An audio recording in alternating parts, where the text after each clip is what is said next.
요한계시록 16장 8절에서 9절입니다. 넷째 대접 이야기입니다. 넷째 천사가 대접을 해, 소돔에 해가 권세를 받아 불로 사람들을 태워요. 해가 사람들을 태운다는 말씀이 8절에도 9절에도 반복되고 있습니다.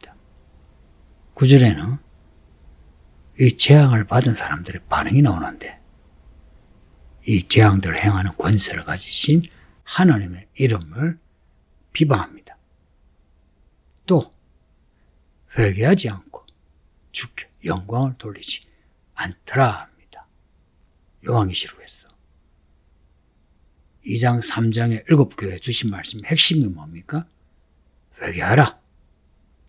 그리고 앞에 영원한 복음을 가진 천사가 하는 말은 하나님을 두려워하고 하나님께 영광을 돌려라. 근데 넷째 대접의 때 사람들의 모습을 보면 하나님을 비방하는데 회개하지 않겠죠. 주께 영광 돌리지 않겠죠. 사람들이 악해진 모습을 기록하고 있습니다. 이 넷째 대접은 해재앙입니다. 해. 8장에 넷째 나팔의 재앙이 나오는데 넷째 나팔. 지금은 넷째 대접이에요. 넷째 천사가 나팔을 부는데 3분의 1, 해 3분의 1, 달 3분의 1, 별들의 3분의 1이 타격을 받아요. 타격을 받는다 하는 말씀만 나와요. 이로 인해서 사람들이 크게 해를 입는다. 그런 말씀은 없어요. 없어도 해와 달, 별들이 3분의 1 타격을 받으며 이 지구에도 타격을 입히겠죠. 그건 이제 기록되지 않았어요. 근데 넷째 대접에서는 해로 인해서 딱 해를 이야기해요. 해로 인해서 사람들이 크게 태움을 당한다. 태양열이죠. 가끔 그 태양의 그 폭발로 인해서 지구에 이런저런 영향을 미친다는 내용이 나오죠. 그 태양열로, 이상한 그 태양열로 지구의 사람들이 많이 죽는다는 겁니다. 넷째 대접하고 넷째 나팔, 다른 면이 있지만 또 비슷한 거는 해, 하늘의 해에 대한 재앙입니다. 이제 그러면 그 앞에 나오는 넷째 인은 어떠냐? 6장에 넷째 인이 나오는데 청황색 말의 재앙인데요. 그 말을 탄 자의 이름이 사망입니다. 죽음이에요. 그 땅 4분의 1의 권세를 얻어서 금과 흉령과 사망과 땅의 짐승을 죽이더라. 사람들 4분의 1이 그리고 지상에 있는 그 농작물 이 4분의 1이 피해를 입더라. 7 나팔과 7 대접은 많이 유사한데 7인은 좀 다르다는 겁니다. 첫째 인에서 넷째 인에 말들의 색깔이 나오고 말들이 나와요. 공통적인 내용입니다. 말들이 나와요. 그리고 말을 탄 자의 이름들이 나와요. 그리고 그 이름이 재앙입니다. 7째 인의 이야기에 이렇게 첫째 인, 넷째 인은 마지막 때가 되기 전에 그러니까 예수님 때부터 지금까지 마지막 때인데 근데 예수님이 어린 양의 혼인잔치 혹은 이 땅의 대환란을 일으키기 직전의 세계를 마지막 때라고 하면 첫째 인과 넷째 인은 마지막 때가 되기 전에 역사에 일어나는 일들이라고 볼 수 있어요. 그러다가 다섯째 인에서 순교자들의 영혼들이 제단 앞에서 하나님께 간청합니다. 빨리 복수해달라고. 그리고는 여섯째 인에서 재앙이 본격적으로 시작해요. 큰 지진이 나고 하늘에 별들이 떨어지면서 사람들이 모든 사람들이 다 그 징조로 인해서 두려워 떱니다. 어린 양의 진노를 두려워하게 된다는 거예요. 야, 기독교에서 말하는 그 종말의 이야기가 이렇게 시작되네. 정말 지구가 종말이 오나? 이런 말을 하게 된다는 겁니다.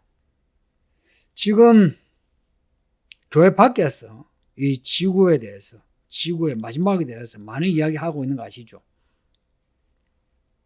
그러고 보면은 우리가 6째 인에 들어온 거는 확실한 겁니다. 그렇다고 해서 다 교회 와서 회개하고 예수를 믿는 이건 아니에요. 사람이요. 이 마지막 때네. 야, 예수가 재림할 수도 있겠다 싶어도 오히려 교회를 싫어하고 성경을 미워하고 다른 이론을 제시하면서 교회를, 성경을 조롱하는, 그럴 수 있어요.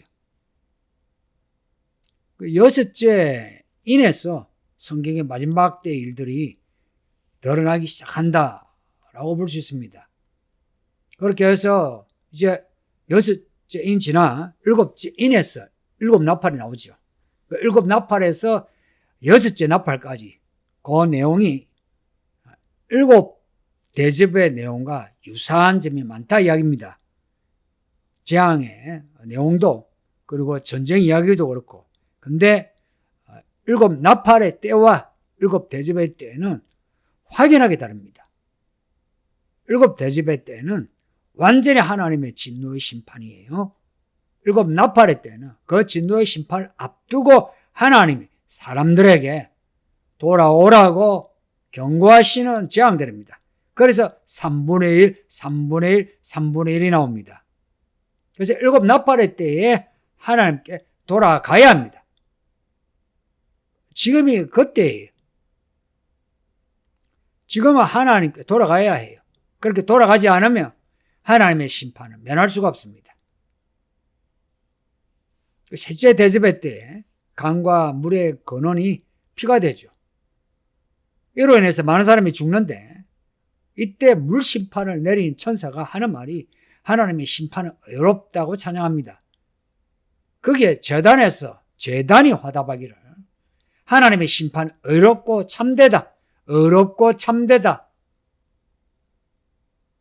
하나님의 심판이 옳다는 겁니다. 그래서 누구든지 이 하나님의 심판에 대해서 시비를 걸 수 없는 거예요. 옳기 때문에. 그리고 이 재앙을 당하는 사람도 마땅히 이런 재앙을 당해야 하는 겁니다.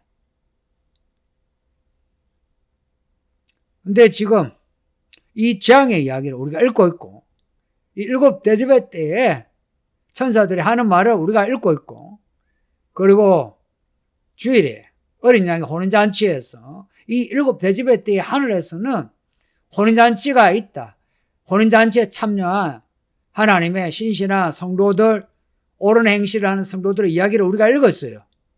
이걸 우리에게 가르쳐 주시는 겁니다. 어떻게 반응해야 되나요? 하나님이 이 재앙을 내리시는 이 심판, 하나님의 심판이에요. 그러면 하나님께 나아가 회개해야 되지 않겠어요? 그런데 7대접의 때에는 이 재앙을 행하는 권세를 가지신 하나님을 비방합니다. 앞에 6째 인의 이야기에서 이 재앙이 어린 양의 심판인 것 같다라고 이야기를 해요. 사실은 사람들이 성경의 예언대로 세상에 종말이 온다는 거 알아요. 아는데 하나님께 나아가 회개하지 않아요. 오늘 이 본문에 9절에서 이 재앙들을 행하는 권세를 가지신 하나님의 이름을 뭐라고 붙여놨냐? 이 재앙들을 행하는 권세를 가지신 하나님의 이름. 이 말씀은요, 하나님이 이 재앙을 내리시는 그런 권세자이시니 하나님께 나와 엎드려야 된다는 당위성을 깔고 있는 구절이죠. 그런데 오히려 사람들이 하나님을 비방하고 회개하지 않고 주께 영광을 돌리지 않는다. 영광을 돌리지 않으면 어떻게 돼요? 자기가 영광을 취하죠. 자기 잘난 맛에 사는 거예요. 그래서 7대접의 때는 다 교회를 다니고 안 다니고 상관없이 자기 자기 이름에 취한 사람들이에요. 뭐 내가 누군데 그래요. 누구긴 누구긴요. 죄인이고 지옥에 떨어질 죄인이죠. 그런 죄인은 예수님이 이렇게 십자가에 못 박혀 죽으셔 우리를 구원하시면 그 예수님께 나아가 잘못했습니다 하고 엎드려야죠. 근데 넷째 대접회 때 사람들은 그러지 않아요. 완전히 악해진 모습을 그대로 보여주고 있어요. 지금 여러분은 어떤 것 같나요? 이렇게 생각하면 돼요. 1년 전, 2년 전 혹은 이 교회 오기 전의 모습하고 지금하고 비교해 보세요.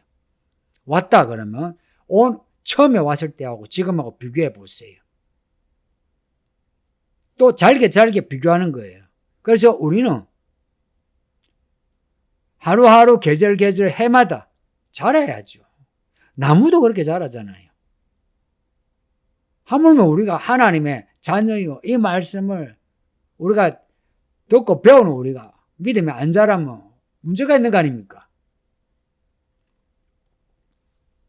갈수록 사람들이 교회를 가벼이 여기고 하나님의 이름 함부로 말하고 혹은 성경과 우리의 믿음을 무시하고 밟으려고 해요.